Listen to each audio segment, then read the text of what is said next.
we are, this is Sefi. Yeah. The development of the area is what we're all thinking about. Yes. Indeed, I don't know, but yes, there will be the chaos which is any work and sanity. What can some papa near do on West Bonnie? Oh, no. Yes, there will be the no. And I say will be a Juma. But as I'm not crafty, but I will try to talk to Honorable Louise one of these days. As I'm not a deacon, what's your can? Because you're trapped some young and you must say, Esamaya. Your young son and you must say, Esamaya. And just some no edican, near can. But beyond a cranny down near the actual young ladies at your house. Now, Drum was some Nayakan, you hold the young did you. One young lady did, and you say, you're trapped a woman, you must say, and imagine some more. Neno your quite answer by. And we shouldn't forget, say, flooding be taking place. A bit of it never be braba. A bit of it never be braba. Because the drum will crown and when the dear one some old drum will crown, our form. Sometimes, try the alcohol form now when you born, maybe so we ask ourselves, now you cry in the panel cry, and you must say, the baby is sandy free, no sooner you sign your home, bassa. Yes, some way bassa. But it's a gutter say, we drum ho. What's a gutter say, Jack, and see a need to me containing swab, a better drum when you now call, now what you say. Now see a bear gutters and fian. Your bear gutters are intimate containing swab, and also charm America. And then there would be man who see Bonnie and GC.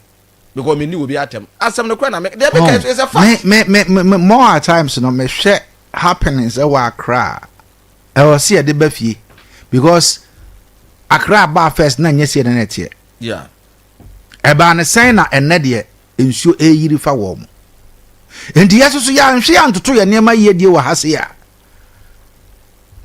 wetu ya to ye yeah I am planning na wo ka bibi about nadmo there na wo ye eno an se asem na si na wo mo akwade na mo just to access yeah omo access situation and they will come and sit on radio and tell the world they say oh our initial assessment you know say because kan about 3,000 people and we are affected. 3,000 crowd still is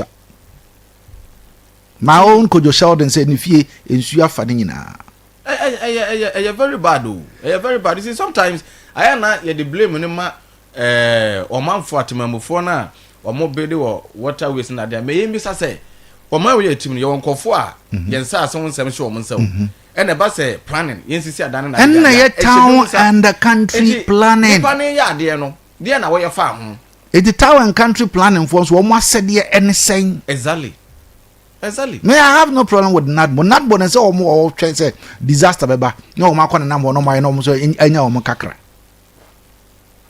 enti there na town and country planning for no mo ye dia boy any chance say kwa homa no so na kai so ye nem see din komo on this issue because say yan hwam planning kro ni ya that chi bia na asem beba wu. So do you agree say ejimi na pede na mai koi de me de metro sabi kakra we need to corner straight say jimi me de meka say sabi ya ejimi because ye nyane ma yi and e was say ye nyane ma yi because say when it tua pa say abai e wo woni e woni bebo na wo woni ko wo so a kai so na wo ye den ejimi exactly ebene akoya na wo kana asem say wo ko fa bridge so wa bra nsuo agira fa bridge no ama kaa wo ties gu ase e mudu wagina kwa brane a wo lightweight omudress en wo se me ko wan tia no so an ko obekwa o metia no sign na chi me sen ko obekwa amansuro de nakọ na no nyejimi wani tua se ade a me yemi ku pa na wakọ akọ yare ba kon so nyankopon entumi ensa na wo wiase eno no ene de eno ne jimi nyame amfa ho drama.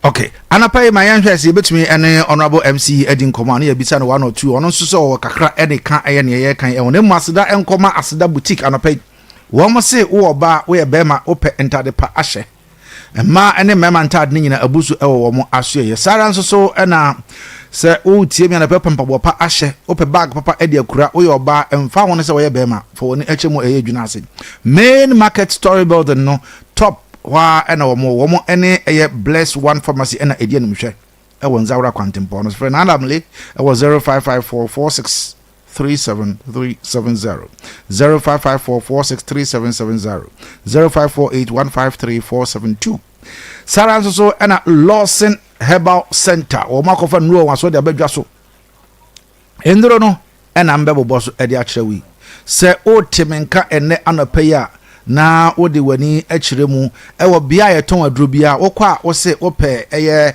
aduro a Lawson Herbal ɛde abayi ebi yɛwɔ enuro wɔnwasoɔ bi mu te sɛ Lawson Delay Man capsules ɛno ɛboa ma bɛma etumi egyina nan so yɛsan so ɛwɔ ɛyɛ Lawson Low Care ɛno ɛna ɛma obia ɛho sɛ ampa aduro no enie nyarewa ahodoɔ a ɛfa ɛyɛ mpamu agodie ho nyinaa no ne nyinaa no ebeyi afiri hɔ no ama so ho atumi atɔ ɛba remfi sɛ yɛsan so ɛwɔ Lawson Herbal Mixture ɛno ɛna ɛyɛ aduro a yɛde etu nyarewa nketenkete sɛ ɛyɛ diabetes, hypertension, stroke, obi a ne cholesterol ɛkɔ so, typhoid fever, jaundice, menstrual disorders ne yɛkaka ho no nyinaa no yɛbɛhwɛ ne atu ne nyinaa asentia pay for wani eche mo bia yeton aduro bia wo kwa so pe Lawson Herbal enro ni bi obetumi afrɛ 0242 133 577 ana 0248 619 999 ana pe yenhwɛ sɛ yebetumi adi enkomo kakra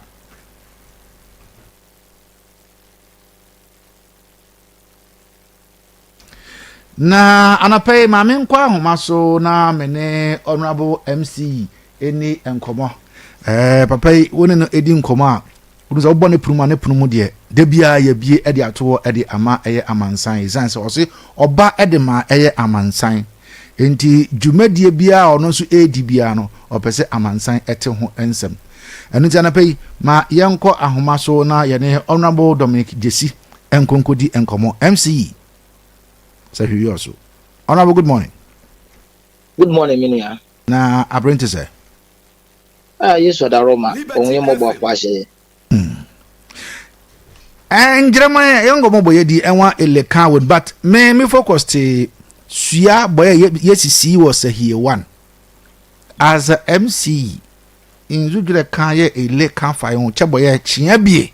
Bo ye wi wan gramon ye ngunya bi o wow ma me inform asem na emra twi kasem na me misa me question wo twi because say hwene anu na didi ye trim te nya so mu se ye ka na atia fa so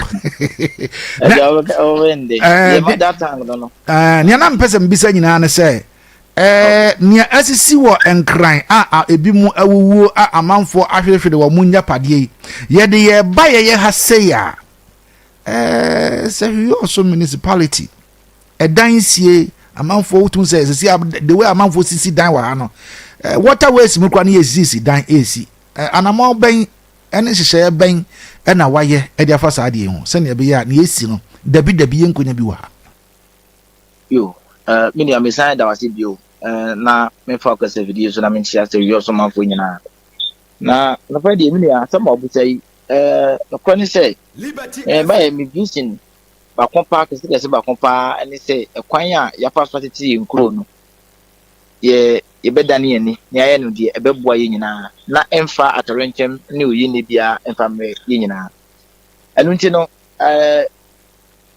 na wotwe a atwam no na yakwa apro a ye medium term development plan for your municipal assembly na sa is no ma di mo tintima ba tese ba bi o meko bia me ko bi me pese me hu the real issues on the ground.